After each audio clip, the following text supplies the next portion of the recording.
Hi అండి. అందరూ ఎలా ఉన్నారు? బాగున్నారా? నేనైతే చాలా బాగున్నానండి. మీరందరూ బాగుండాలని మనస్ఫూర్తిగా అయితే కోరుకుంటున్నాను. షార్ట్ కానీ, లాంగ్ వీడియోస్ కానీ అప్లోడ్ చేయక చాలా డేస్ అయితే అయింది. ఈలోపు అయితే దసరా హాలిడేస్ అయితే ఇచ్చారు.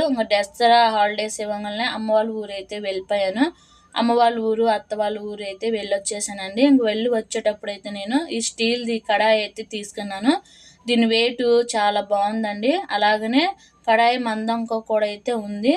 దీని ప్రైస్ వచ్చేసి రూ. 150. ఇంక కొత్త వస్తువు మనం ఎప్పుడైనా తీసుకున్నప్పుడు ఇలాగ స్టిక్కర్స్ అయితే వస్తాయి కదా! స్టిక్కర్స్ ఈజీగా రావాలంటే కొంచెము ఆ స్టిక్కర్స్ ఉన్నప్పుడు వేడి చేస్తే చాలండి. చాకుతో కొద్దిగానే ఇట్లా వీడియోలో చూపిస్తున్నట్టుగా తీస్తే ఈజీగా అయితే స్టిక్కర్స్ అయితే వస్తాయి. ఇంక స్టిక్కర్స్ ఇవన్నీ తీసేసుకున్న తర్వాత కొంచెము సోప్ వేసి క్లీన్ చేసేసుకుంటే నీట్‌గా అయితే ఉండిపోతాయి.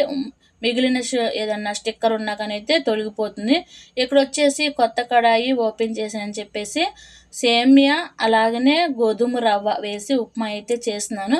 ముందుగా అయితే దీనికి పోపు అయితే పెట్టేస్తున్నానండి. పోపు దినుసులు, పల్లీలు కూడా అయితే వేసేసుకొని కొద్దిగా వేగిన తర్వాత పచ్చిమిర్చి, ఉల్లిపాయ కూడా అయితే వేసి వేగనివ్వాలా. ఒక గ్లాసు గోధుమ రవ్వకి 1.5 గ్లాసు వాటర్ అయితే తీసుకున్నాను.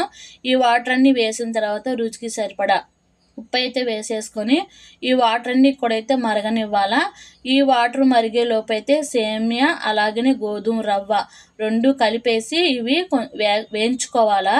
ఇవి వేయించుకుంటేనే ముద్దగా రాకుండా అయితే ఉంటుంది. అలాగనే పొడి పొడిగా కూడా అయితే ఉంటుంది ఉప్మా అనేది. టేస్ట్ అనేది బాగుంటుందండి. ఇంక ఈ సేమియా, గోధుమ రవ్వ 2 వేగేలోపు అయితే ముందుగా వేసిన ఈ వాటర్ అన్నీ కూడా అయితే మరిగిపోయాయి. మరిగిన తర్వాత వేయించి పెట్టుకుని సేమియా, గోధుమ రవ్వ కూడా అయితే వేసేసుకొని ఈ విధంగా కలిపేసుకొని లో టు మీడియంలో పెట్టేసుకొని ఉడికించుకుంటే పొడి పొడిగా ముద్దగా లేకుండా సేమియా, గోధుమ రవ్వ ఉప్మా అయితే వస్తుంది. దీంట్లో మామిడికాయ పచ్చడి కానీ ఇంకేదన్నా కారప్పొడి కానీ వేసుకొని తింటే చాలా బాగుంటుంది. ఇదిగోండి దగ్గరగా అయితే వచ్చేసింది ఉప్మా అయితే. ఇంకా కొంచెం అయితే నీరుగా అయితే ఉంది. ఈ నీరంతా పోయేంత వరకు అయితే సిమ్లో పెట్టేసుకుంటే రెడీ అయిపోతుంది. లాస్ట్లో గ్యాస్ ఆఫ్ చేస్తామన్నాక కొంచెం కొత్తిమీర అయితే వేసేసుకుంటే సేమియా గోధుమ రవ్వ ఉప్మా అయితే రెడీ అయిపోయింది. పిల్లలకు కానీ పెద్దలకు కానీ చాలా ఇష్టంగా అయితే తింటారు.